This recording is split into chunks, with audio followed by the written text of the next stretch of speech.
bitundu ebyerira agenda tutuusaako enteekateeka nga bweri. Ronald Kitanda oba ompulira bulungi tutandikirawo otegeeze omulabi wa Terefayina ebigenda mu maaso. Ku BBS Terefayina tukuweereza tusinzira wano mu kibuga Lira.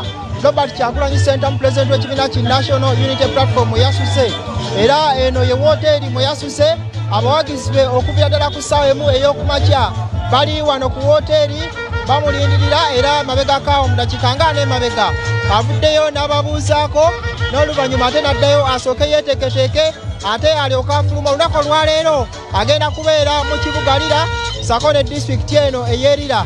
Boolabako be bamu ku bawagizi be abali mu kucacyanca mu kiseera kino nga bazina amazina agalakalaka agazinibwa abalango mu kitundu kino ekya Lira kye tulimu mu kiseera kino. Era enteekateeka yonna essaawa yonna okuba kaakati Robert Kyagulanyi Ssentamu anaatera okuba nti afuluma ate asimbule okwolekera disitulikiti ey'Erira yagenda okunoonyeza obwagizi olunaku luno olwaleero n'oluvannyuma ate agende mu kibuga Lira. Motoka ze zimaze okuba nti zivaayo era boolabako bewagizi be abagezaako okumwaniriza mu kibuga kino Lira kyagenda okutalako olunaku luno olwaleero. Abantu bamawanga mangi nnyo agali mu disitulikiti eno ey'Erira saako n'ekibuga Lira abazze okubaawo nga bamwaniriza ng'agenda okutalaga disitulikiti yaabwe era enteekateeka bwetyo bweri abantu ab'enjawulo okuva mu kibuga kino Lira. Emirimu bagitidde ddala ne basalawo okujja baanirize omukulembeze waabwe era essaawa yonna ali mu kufuluma okwolekera disitulikiti ey'Erira gy'agenda okusookera n'oluvannyuma ate agende mu kibuga Lira kyagenda okutalaga ng'amaze okuba nti ate ava mu disitulikiti ey'Erira. Essaawa yonna okuva kaakati agenda kuba nti afuluma tugenda kuba nga tulondoola embeera yonna gy'agenda okutambulira naye nga abawagizi be bangi ddala abazze okumwaniriza ate wamu n'okuba nti emirimu olwaleero basazeewo okugittira ddala baanirize omukulembeze waabwe azze mu kitundu kino.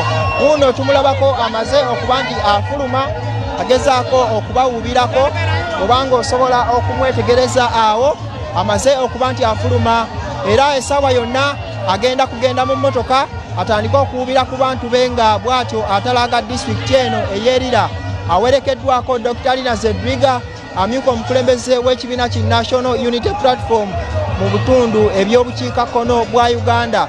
Enteeka bwetyo bweri agenda kusooka ayogereko n'abantu be n'oluvannyuma ate atandike olugendo. Byagenda okwogerera gy'anaabeera tugenda kuba nga tubikutuusaako mawulire gaffe gambuuze ku ssaawa emu ey'akawungeezi saako n'amawulire ageesigika ku ssaawa 4 ez'ekiro.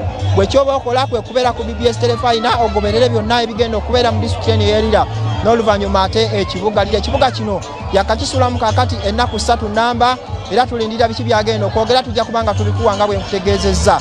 Nze Ronald Kitanda natambula ne Ivan Mbadi okutuusaako ebifaananyi awangaale nnyo Ssaabasajja Kabaka.